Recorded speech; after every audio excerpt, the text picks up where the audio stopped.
Social ಮೀಡಿಯಾದಲ್ಲಿ ಅಂದ್ರೆ ದೀಪಿಕಾ ದಾಸ್ ಅವರ ವಿಚಾರದಲ್ಲಿ ಆದಂತ ಒಂದು ಬೆಳವಣಿಗೆ ನಿನ್ಗೆ ಯಾಕೆ ಆಮೇಲೆ ಯಾವ ಇವೆಲ್ಲ ಅದ್ರ ಬಗ್ಗೆ ಏನ್ ಹೇಳ್ತೀರಾ? ನಾನು ಏನು ಹೇಳಲ್ಲ.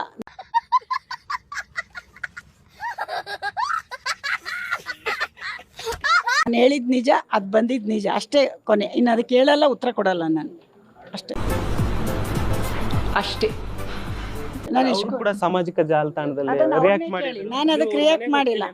ಅಲ್ಲ, ನಾನು ಮನೆಗೆ ಹೋಗೋದೇ, ನಮ್ಮನೆ ಅವ್ರ ಮನೆ ಎಲ್ಲ ಒಂದೇ ಅಲ್ಲ, ಹೋಗೋದೇನಿದೆ. ಅವಳೇ ನನ್ಗೆ ಹೇಳೋದು, ನಾನೇನು ಅವಳಿಗೆ ಹೇಳೋದು. ನಮ್ದೆಲ್ಲ ವ್ಯವಹಾರ ಎಲ್ಲ ಒಂದೇ ತ ಇರುತ್ತೆ, ನಿಮಗೆ ಗೊತ್ತಿಲ್ಲ ಅಷ್ಟೇ. ದೇವ್ರು ನಿನ್ಗೆ ಒಳ್ಳೇದು ಮಾಡ್ತದ, ನಿನ್ ಜನ್ಮಕ್ಕೆ ಹೋಗೋ. ನೀವು ಅದೇ ಸುಮ್ಮನೆ ಏನೋ ಅವಳು ಹೇಳಿದ್ಲು ಅಂತ ಕೇಳಿಸ್ಕೊತೀರಾ, ಅದನ್ನೆಲ್ಲ ನೀವು ಕೇಳಬಾರ್ದು, ನಾವು ಹೇಳೋದಿಲ್ಲ. ನಿಮ್ದಪ್ಪಯ್ಯ ಅಂತೀನಿ, ದಯವಿಟ್ಟು ಇದನ್ನ ಹೇಳಿಕೆ ಬಿಟ್ಬಿಡಿ ಪ್ಲೀಸ್. ಇದೆಲ್ಲ ಬೆಳವಣಿಗೆ ಆದ್ಮೇಲೆ ಏನಾದ್ರು ಯಶ್ ಅವ್ರು ಏನಾದ್ರು ನಿಮ್ಗೆ ಫೋನ್ ಮಾಡಿ ಮಾತಾಡಿದ್ರೆ ನೀವು ಕೇಳೋಷ್ಟು ಯಾರಿಗೂ ಇಲ್ಲ ರೀ. ಏನಕ್ಕೆ ಕೇಳ್ತಾರೆ? ಅವ್ರಿಗೆ ಗೊತ್ತು ಏನ್ ಮಾತಾಡಿದ್ರು, ಯಾವ ರೀಸನ್ ಇಂದ ಮಾತಾಡಿರ್ತೀವಿ ಅಂತ ಗೊತ್ತವ್ರಿಗೆ.